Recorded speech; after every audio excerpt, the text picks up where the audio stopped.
নমস্কাৰ ছাত্ৰ ছাত্ৰীসকল এবাৰ 2025 বৰ্ষত যিবিলাক ছাত্ৰ ছাত্ৰী জিএনএমত পঢ়িব বিচাৰে হেতু সৰকাৰীভাৱে হওক বা প্ৰাইভেটে হওক সেই সকলৰ কাৰণে আজিৰ ভিডিঅটো বহুত গুণে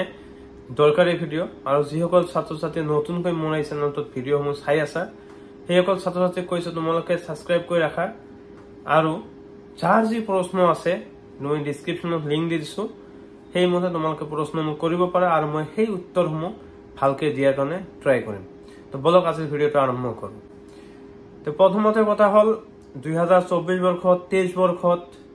22 বৰ্ষত বহুত ছাত্ৰ ছাত্ৰীয়ে জিএনএম ফ্ৰীতে পাইছে আৰু প্ৰাইভেটত পঢ়িছে তেওঁলোকে কোনো এক্সাম নিদিয়াকে বাট এবাৰ যোৱা বছৰৰ পৰা এটা হালহলনি হৈছে যে ছাত্ৰ ছাত্ৰীসকলে প্ৰাইভেট পঢ়িব হলো এক্সামটো দিব লাগিব আৰু হেতুত কোৱালিফিকেশন লাগিব 27 আছিল বা 30 আছিল এইবাৰ হয়তো বৃদ্ধি পাব কিন্তু এবাৰ কিছুমান হালহলনি দেখা যাব কাৰণ যেহেতু বছৰে বছৰে বহুত ষ্টুডেন্ট বাঢ়ি যায় কিন্তু কলেজ কিন্তু বাঢ়ি নাযায় প্ৰথমতে এটো আৰু কম্পিটিশনটো ইমানে বহুত বেছি হৈ যায় যে সৰকাৰীভাৱে পোৱাটো বহুত টান হয় আৰু সৰকাৰীভাৱে পালেও বহুত ক্ষেত্ৰত যায় তেওঁলোকে ৰিটাৰ্ণ হ'বলগীয়া হয় আৰু যিসকলৰ টকা পইচা আছে সেইসকলক কিন্তু ডাইৰেক্ট প্ৰাইভেটত পঢ়িব নোৱাৰে তাৰ কাৰণ হল এক্সামটো দিব লাগিব আৰু এই কোৰ্সটো এনেকুৱা এটা কোৰ্স হয় জিএনএম নাৰ্ছিং এনেকুৱা এটা কোৰ্স হয় এটো প্ৰফেশনাল কোৰ্স বুলি ক'ব পাৰো আৰু এটো বহুতৰ সপোন থাকে কাৰণ মেডিকেল ফিল্ডত কাম কৰাৰ কাৰণে বহুত মানুহৰে সপোন থাকে তে সেই কাৰণে তোমালোকে এই ভিডিঅটো চাই থকা আৰু মই জিএনএম সম্পৰ্কীয় এএনএম সম্পৰ্কীয় সকলো ভিডিঅ দি থাকিম কেনেকৈ পঢ়িব লাগিব কি কি সাবজেক্ট পঢ়িব লাগিব এনেকুৱা কি মই ক্লাছৰ এবাৰ দুই এটা কৰিম বা কিতাপসমূহ তোমালোকক গাইড হিচাপত দি দিম প্ৰথমতে মই এটা কথা জনাও যিসকল ছাত্ৰ ছাত্ৰীয়ে আগতে পৰীক্ষা দিছা সেইসকল ছাত্ৰ ছাত্ৰীৰ কাৰণে এটা গুড নিউজ আছে মই কৈ আছো আৰু এবাৰ নতুন নতুন গাইডলাইন আহিছে মই কৈ আছো প্ৰথমতে তোমালোকে 18 বছৰৰ ওপৰত হ'ব লাগিব আগৰ নিচিনাই আৰু 30 বছৰলৈকে ছাত্ৰ ছাত্ৰীহে এপ্লাই কৰিব পাৰিব এক্সামটোৰ কাৰণে অৰ্থাৎ জেনাৰেলৰ ক্ষেত্ৰত কৈছো কিন্তু যদি আদাৰ কাষ্টৰ হয় হেইটো অলপ বঢ়াই দিব তাৰ পিছত যিসকল ছাত্ৰ ছাত্ৰীয়ে আগতে কোনো পাৰ্চেন্টেজ নাছিল এপ্লাই কৰিছিল যিকোনো এটা পাৰ্চেন্টেজতে এপ্লাই কৰিব পাৰিছিল বাট এইবাৰ তেনেকুৱা নহয় এইবাৰ 40% লাগিব যোৱা বছৰো লাগিছিল এই বছৰো লাগিব 40% পালেহে তোমালোকে এপ্লাই কৰিব পাৰিবা যিসকলৰ 40% নাই তেওঁলোকে এএনএমৰ কাৰণে সাগে এপ্লাই কৰিব পাৰিবা কিন্তু জিএনএমৰ কাৰণে নোৱাৰা বাট আদাৰ কাষ্ট যেনেকুৱা ওবিসি এসটি এসসি তেওঁলোকে 35 ৰ পৰা আৰম্ভ কৰিও এপ্লাই কৰিব পাৰিব কিন্তু এটা প্ৰশ্ন সকলোৱে কৰি থাকে যে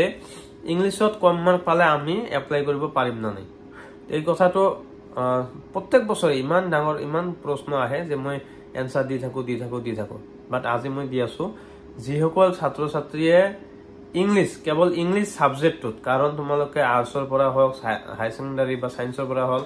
ইংলিশ মিডিয়াম এছামিছ মিডিয়ামত যত পৰা পঢ়া বাট যেতিয়া জিএনএম শুনিবা তেতিয়া আৰু এছামিছৰ কোনো ধৰণৰ কথা তাতে নাই সকলোখিনি ইংলিশত পঢ়িব লাগিব লিখিব লাগিব সকলোখিনি সো ইংলিশত 40 মাৰ্ক পোৱাটো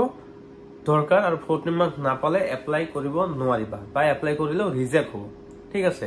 তাৰ পিছত তোমালোকে কি বহুতে এটা কোৱেশ্চন কৰি থাকে যে স্ট্ৰীমটো আমি কোনটো স্ট্ৰীমত পঢ়িলে এপ্লাই কৰিব পাৰিম স্ট্ৰীম মানে তেনেকুৱা কথা নাহে কাৰণ হাই সেকেন্ডাৰী লেভেলটো এটা ব্লেক হয় আৰু জিএনএমটো এটা সম্পূৰ্ণ ব্লেক এটা কোৰ্স হয় তো তোমালোকে আৰ্টছৰ পৰাও পাৰিবা সায়েন্সৰ পৰাও পাৰিবা কমাৰ্চৰ পৰাও পাৰিবা বাট 40% লাগিব আৰু 40 মাৰ্ক লাগিব ইংলিশ সাবজেক্টত তেতিয়া হলে তাৰ পিছত আৰু এটা কোৱেশ্চন আহে যে আমি যেতিয়া পাস কৰো 32 বা 35 বা 40% বা 40 মাৰ্ক লৈ যেতিয়া পাস কৰো তেতিয়া আমি সৰকাৰীভাৱে এপ্লাই কৰিব পাৰিম নে নাই সোৱা 1 নম্বৰৰ ভিতৰত তোমালোকে আমাৰ সিট কিমান আছে সিট যদি এটা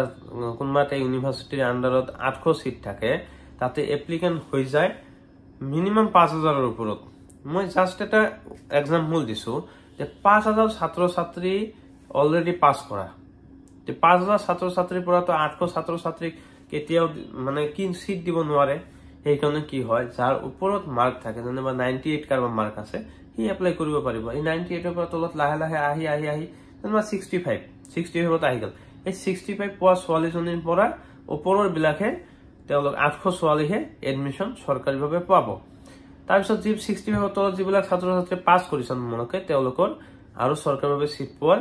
মানে চান্স নাই এতিয়া ব্লেক ইউনিভাৰ্চিটি বা ব্লেক নানান ধৰণৰ সেক্টৰ যেনেকুৱা জিএনএম পঢ়াই যেনেকৈ সেইবিলাকত তোমালোকে এপ্লাই কৰিব পাৰা যাতে যদি সিট পোৱা পাব পাৰা বাট এইটো পাছ কৰিলে তোমালোকে প্ৰাইভেটতে পঢ়িব পাৰিবা ঠিক আছে তো এই ভিডিওটো বেছি লং নকৰো এতিয়াৰ পৰা যেহেতু ৰেগুলাৰ ভিডিও দিয়া ট্ৰাই কৰিম আৰু যেহেতু ছাত্ৰ ছাত্ৰী এইচএস পৰীক্ষা দি আছা জিএনএম পঢ়িম বুলি ভাবি আছা তোমালোকে প্ৰথমতে তোমালোকৰ ৰিজাল্টটো ভাল কৰি লোৱা আৰু জিএনএম আগৰ বছৰৰ অৰ্থাৎ 22ৰ আছে 23ৰ আছে 24ৰ আছে যিবিলাক ছাত্ৰ ছাত্ৰীয়ে পোৱা নাই তোমালোকে এতিয়াৰ পৰা যেতিয়া হাৰ্ড ৱৰ্ক কৰা বা ভালকে পঢ়া প্ৰিভিয়াস ইয়াৰৰ কোৱেশ্চন পেপাৰ বিলাক সলভ কৰা অৰ্থাৎ 23-24ৰ কোৱেশ্চন পেপাৰ বিলাক সলভ কৰা সোৱা তেতিয়াহলে তোমালোকৰ কাৰণে পৰীক্ষাটো ইজি হ'ব আৰু তোমালোকে পঢ়া অলৰেডি ষ্টাৰ্ট কৰি দিয়া আৰু যিসকল ছাত্ৰ ছাত্ৰীয়ে নতুন ফ্ৰেছ হয় তেওঁলোকে এক্সামটো দিয়াৰ পিছত আৰম্ভ কৰিবা থ্যাংক ইউ এভৰিৱান আৰু ইনষ্টাগ্ৰামত তোমালোকে যিকোনো ধৰণৰ প্ৰশ্ন কৰিব পাৰা আৰু মই অলপ লেট হলেও তোমালোকৰ এনসাৰসমূহ দিব ট্ৰাই কৰিম